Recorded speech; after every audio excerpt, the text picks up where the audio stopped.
গোপালকে আমি খুব ভালোবাসি, তাই তাকে আমি নিজের সন্তানের চাইতেও বেশি ভালোবাসি এবং যত্ন করি। তবে প্রশ্ন একটাই, আমার গোপাল বড় হবে কবে? সাম্প্রতিক গোপালকে নিয়ে কিছু ভিডিওস এবং ফটো সোশ্যাল মিডিয়ায় ভাইরাল হয়। কেউ গোপালকে প্যাম্পাস পরাচ্ছে, কেউ বা গোপালের ডায়পার বদলাচ্ছে, কেউ বা গোপাল দুধ খেতে চাইছে না, তাকে জোর করে দুধ খাওয়াচ্ছে। এবং এরা এতটাই অন্ধবিশ্বাসী, এই মাটির গোপালকে সোজা স্কুলে ভর্তি করাচ্ছে এবং 100 মার্কস পাচ্ছে। এখানেই শেষ নয়, এদেরকে বিউটি পার্লারে ফেস ওয়াশ থেকে শুরু করে চুলের শ্যাম্পু লাগানো, রাত জেগে ঘুম পাড়ানো, কোনো কিছুই বাদ রাখছে না। বিশ্বাস করুন, এরা সত্যিকারের গোপালকে এতটুকু ভালোবাসে না। এরা ভালোবাসে সোশ্যাল মিডিয়ার ট্রেন্ডকে, কারণ ট্রেন্ডিং ভিডিও বানালে আসবে ডলার। আর এরা এমন ভাবে নিজেকে রিপ্রেজেন্ট করে, মনে হয় এরাই আসল সনাতনী আর আমরা নাস্তিক বা অন্য ধর্মের মানুষ। কিন্তু বিশ্বাস করুন, এরাই সত্যিকারের সনাতনী বিরোধী। চলুন বিষয়টি ক্লিয়ার করি। প্রথমে আসি গোপালকে। গোপাল হলেন ভগবান শ্রীকৃষ্ণের বাল্যকালের রূপ। গোপাল শব্দের অর্থ হলো গো মানে গরু, পাল অর্থাৎ পালনকারী বা রক্ষক। গোপাল শব্দের প্রকৃতি অর্থ গরু পালনকারী, অর্থাৎ ছোটবেলা ভগবান শ্রীকৃষ্ণ গরুকে খুব ভালোবাসতেন আর গরু চড়াতেন, তাই তার নাম হয়েছিল গোপাল। তার মানে এখান থেকে স্পষ্ট গোপালকে পুজো করা মানে ভগবান শ্রীকৃষ্ণকে পুজো করা। এখানে আমার বিন্দুমাত্র অভিযোগ নেই। এখানে আমার প্রধান অভিযোগ গোপাল ভজা নয়। আমার প্রধান অভিযোগ গোপালের পুজোর নামে ধর্মকে বিকৃতি করে ধর্মটাকে বাজেভাবে উপস্থাপনা করা এবং অন্য ধর্মের মানুষদের কাছে ধর্মটাকে হাস্যকর বানানো। যেখানে সনাতন ধর্মের পবিত্র ধর্মগ্রন্থ শ্রীমদ্ ভগবদ গীতার 4 নম্বর অধ্যায় 6 নম্বর শ্লোকে স্পষ্ট ভগবান শ্রীকৃষ্ণ বলেন, আমি জন্মহীন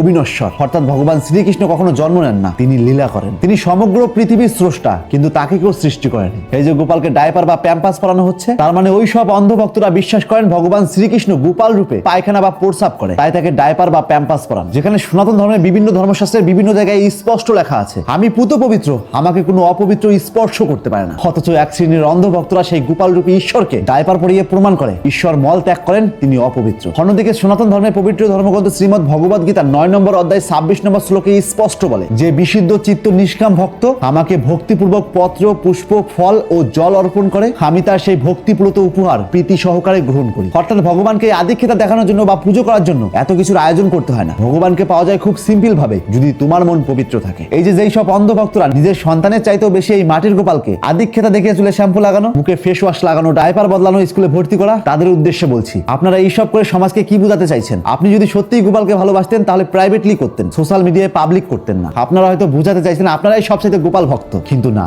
আপনারাই সবচাইতে গোপাল বিরোধী। যদি সত্যি গোপালকে ভালোবাসতেন তাহলে মাটির গোপালকে শ্যাম্পু বা ফেস ওয়াশ না লাগিয়ে বরং পথের একজন মানসিক ভারসাম্য পাগলকে তাকে চুলদারি কাটিয়ে তাকে পরিষ্কার করে দিতেন। বিশ্বাস করুন, এতে ভগবান শ্রীকৃষ্ণ আরো বেশি খুশি হতেন। মাটির গোপালকে স্কুলে ভর্তি না করিয়ে একজন অসহায় বাচ্চাকে স্কুলে ভর্তি করাতেন। বিশ্বাস করুন, এতে ভগবান শ্রীকৃষ্ণ অনেক বড় খুশি হতেন। এই যে গোপালকে ডায়পার বা প্যাম্পাস পরাচ্ছেন, এই প্যাম্পাস মাটির গোপালকে না পরিয়ে এই প্যাম্পাস কোনো একটা গরিব বাচ্চাকে কিনে দিতেন বা কোনো একটা গরিব মেয়েকে স্যানিটারি প্যাডস কিনে দিতেন, এতে সে হাজার খুশি হতো এবং ভগবান শ্রীকৃষ্ণ তার শ্রেষ্ঠ আশীর্বাদটা আপনাকে দান করতেন। যদি গোপালকে সত্যি মন থেকে ভালোবাসতেন, তবে যে ইয়াতিমখানায় হাজার হাজার জীবন্ত গোপাল রয়েছে তাদের যে কোনো একজনকে দত্তক নিতেন। এটাই হতো আপনার কাছে শ্রেষ্ঠ গোপাল পূজা। এখন এক শ্রেণীর মানুষ যারা এই সনাতন ধর্মটাকে প্রতিনিয়ত বিকৃতি করে গোপাল পুজো করছে, আমি 100% শিওর তারা আমাকে সনাতনী বিরোধী বলবে। কিন্তু আয়নার সামনে দাঁড়িয়ে নিজের দিকে তাকান, সনাতন বিরোধী আমি নাকি আপনি? সনাতন ধর্মকে অন্য ধর্মের মানুষ ব্যঙ্গ করছে আমার জন্য নাকি আপনার জন্য? আপনার কি মনে হয় ভগবান খুব বোকা? আরে আসল বোকা তো আপনি। যেখানে আপনি ভগবানের সৃষ্টিকে ভালোবাসতে পারেন না, সেখানে মাটির গোপাল বা কাঁসার গোপালকে কি করে ভালোবাসতে পারেন? এত বোকা আপনি হতে পারেন, কোনো ভগবান নয়। প্রকৃতি ভগবান সেবক সে যে ব্যক্তি একজন অগোছালো পাগলকে দাড়ি চুল কাটিয়ে তাকে পরিষ্কার পরিচ্ছন্ন করিয়ে দেয়। ভগবান সেবক সেই ব্যক্তি যে ব্যক্তি একজন অনাহার শিশুকে খাবার দেয়। সত্যিকারের ভগবান সেবক সেই ব্যক্তি